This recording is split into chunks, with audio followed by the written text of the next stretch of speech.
Assalamualaikum warahmatullahi wabarakatuh.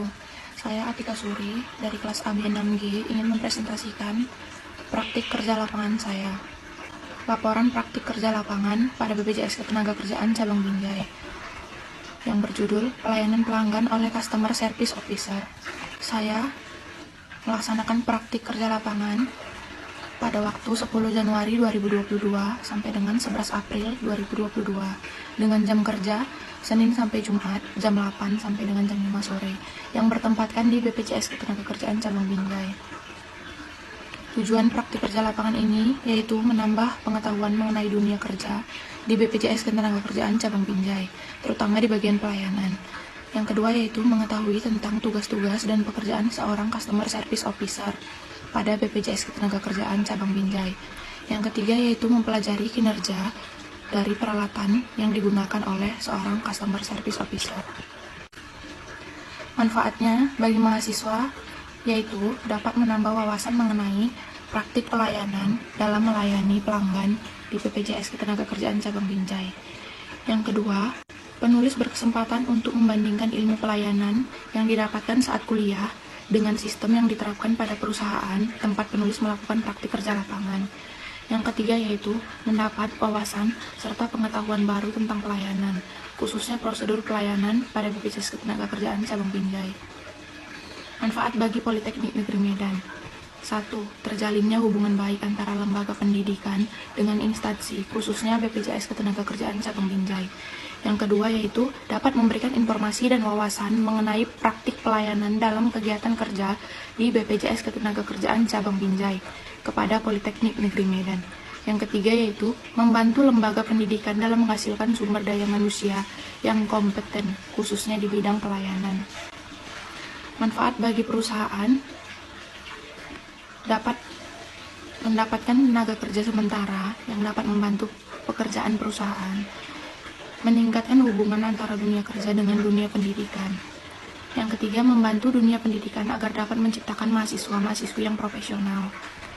Yang keempat, mahasiswa-mahasiswi memberikan sumbangan pemikiran berupa saran, gagasan, ide kepada BPJS Ketenagakerjaan Cabang Binjai. Deskripsi alat. 1. Membantu mengecek data pelanggan yang ingin mengklaim. Yang kedua, menghubungi pelanggan untuk proses verifikasi data. Yang ketiga, menginput data pelanggan. Yang keempat, membantu memfotokopi berkas. Yang kelima, menyimpan dokumen di ruang arsip. Yang keenam, membantu pelanggan mengakses aplikasi JMO. Topik atau bidang yang diamati. Administrasi dan pelayanan merupakan suatu proses atau rangkaian kegiatan yang terdapat suatu usaha untuk menyiapkan apa yang dibutuhkan oleh perusahaan. 1. Kejelasan. Setiap penyelenggara pelaksanaan administrasi dan pelayanan pelanggan harus memiliki kejelasan agar terlaksana dengan baik. Yang kedua, kepastian waktu. Hal ini dapat dilaksanakan dalam semua proses agar tidak terjadinya salah paham apabila adanya keterlambatan dalam suatu hal persoalan. Yang ketiga, keamanan. Dalam melakukan pelaksanaan administrasi dan pelayanan, pelanggan harus memiliki standar keamanan, baik guna untuk mengamankan apabila terjadinya cekcok antara pelanggan dan pegawai kantor. Etika dan administrasi pelayanan. Mengucapkan salam saat bertemu dengan pelanggan, bertanya tentang keluhan pelanggan secara sopan dan ramah, mengucapkan terima kasih apabila pelanggan meninggalkan tempat.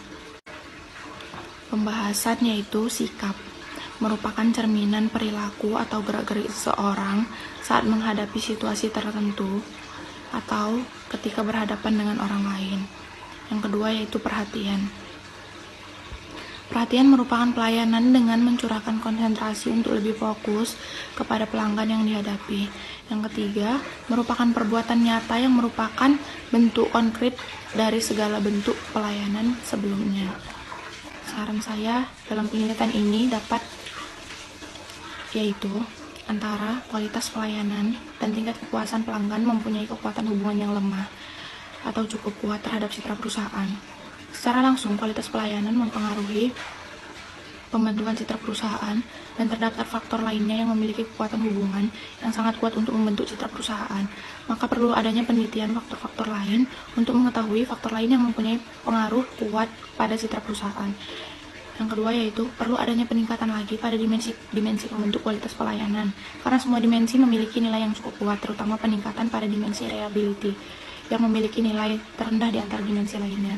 Yang ketiga yaitu perlu meningkatkan tingkat kecepatan respon dalam melayani terhadap pelanggan, agar pelanggan merasa diperhatikan. Respon yang cepat dan ramah memberikan pengalaman yang baik pada pelanggan. Sekian hasil presentasi dari saya. Jika ada salah, saya mohon maaf. Terima kasih.